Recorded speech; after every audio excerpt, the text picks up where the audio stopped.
So in that judgment, here's what the Supreme Court does. It says, Mathadipati is someone who is meant to be the custodian of that particular institution, and therefore, if an executive officer is appointed by the state to supersede the powers of the Mathadipati and take away his power to run that particular institution, it effectively translates to government takeover of the Matha, which is not permissible. To that extent, the court is right. Now, since that judgment was delivered in the context of a Matha,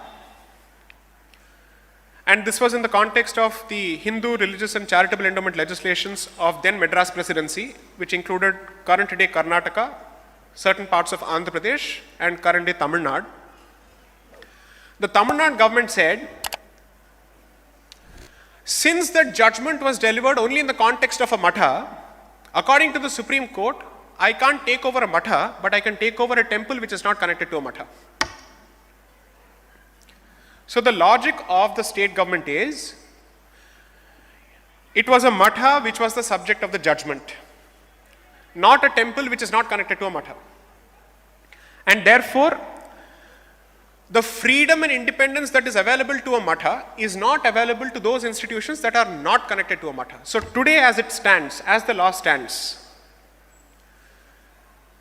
these legislations strike a distinction between temples which are standalone temples and temples which are connected to Mathas. In the process, some have become second grade institutions.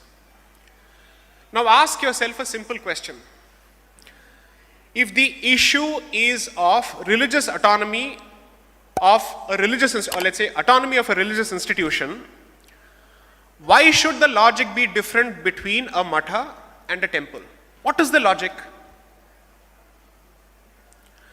If you believe that the state is fundamentally a secular entity under the current constitution, whether it is a Matha or a temple which is not connected to a Matha should not make a difference to the fact that a secular state has no business being inside that particular institution. That logic is uniformly applicable. That particular logic has not occurred to the Indian state for the last 60 years. So as a consequence, what has happened is, despite the Shirur Math judgment clearly saying that the state does not have the power to take over a religious institution permanently, all it can do is to rectify mismanagement and get out of that particular institution and give it back to the community. For the last 60 years, at least since 1959, despite a Supreme Court judgment, state governments have taken the position that the judgment does not apply to standalone temples. And therefore, you have executive officers who have been appointed across the board, with or without reasons, in temples across the board in all the southern states, at least in Tamil Nadu, Andhra Pradesh, Kerala, Telangana.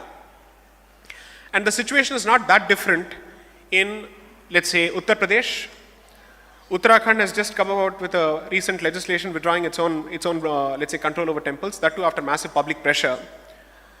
But the point I'm trying to make is, even the Supreme Court's verdict has no value, and its position has no value when it comes to the rights of the Hindu community.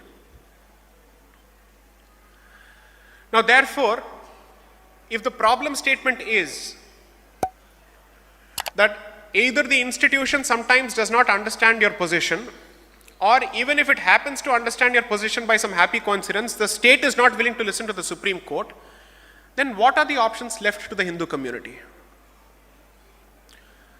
I am posing this question to the community as a practicing lawyer, saying, what are the options available to you if even the word of the highest constitutional court of the land has no value in the eyes of state governments?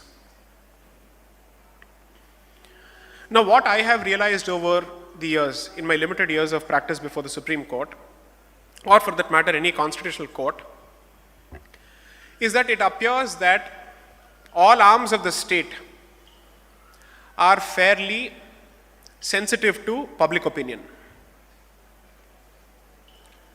So whenever we speak on this particular subject, We are constantly asked by members of the audience, what can we do as practicing Hindus?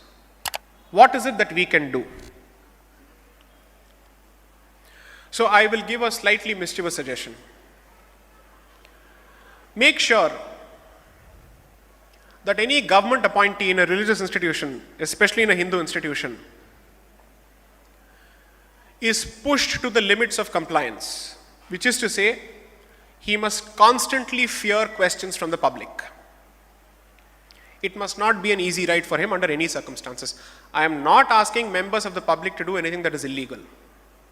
I am merely saying make sure that whatever he does is legal, and even if he has the slightest of intentions of making a departure, he must fear public reactions in terms of vocal reactions. I don't mean unconstitutional reactions, I am saying vocal reactions. To the extent that anyone who is appointed as an executive officer to any Hindu institution must tell himself, my Sade Sati 7.5 has begun. And this is my punishment posting.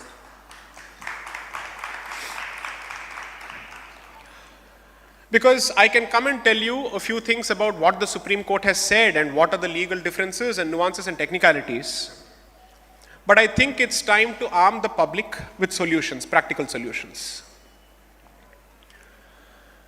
I don't think it makes sense for anyone sitting in some remote part of the country to sit and worry about what will happen to all the money in Tirupati. You first worry about the temples in your street and then you think about Tirupati.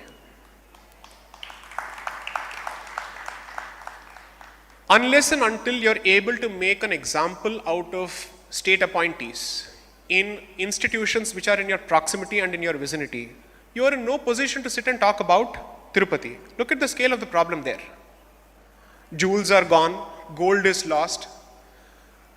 Tirupati's money is dipped into like state coffers for building of flyovers, for building of institutions which have got nothing to do with Tirupati, that particular temple. So it's almost as if the temple is running that city and certain parts of the state. If that is the case, you might as well call it a Hindu Rashtra. So therefore my point is, work towards practical, workable, local solutions. The thing that you can do as a practicing Hindu is to take an active interest in the running of the affairs of your local temples first. The chick temples that Srihari kept talking about. Focus on them. Protect them. Ask yourself if the current pujari of that particular temple has to leave that particular temple for whatever reasons. Do you have a replacement? In how many temples of your Ishtadevatas or your Kuladevatas do you actually have people to continue that particular tradition? I faced that problem personally when I went to my Ishtadevata, or my Kuladevata temple. I didn't even know if there would be the next person to take over the mantle from there on. These are real-time issues. When a temple falls under disuse, it becomes public property and it is ripe and open for encroachment and illegal encroachment. And when you think of a temple, don't limit yourself only to that particular institution. Think of it as an ecosystem. Which means when you think of a temple, you should immediately ask, most temples have lands associated with them. What is the status of the land associated with this particular temple? And you will find that most of them are under encroachment and illegal occupation. And certainly not, in most cases, not by members of the community. At least if it's members of the community, then you can still kind of hope to regularize it, take some rent. But if it's members of some other community, secularism will immediately come in the way. And you will not be able to take action. Second, on the aspect of whether it makes sense to go to court on a regular basis. Unless and until you have a master solution coming from the state, you have no other option but to go to court on a regular basis. And a master solution will come from the state, not because it suddenly grows a Hindu conscience, but because there is an incentive to look into that particular issue, or there is a disincentive to not pay attention to it. Either you get votes or you lose votes.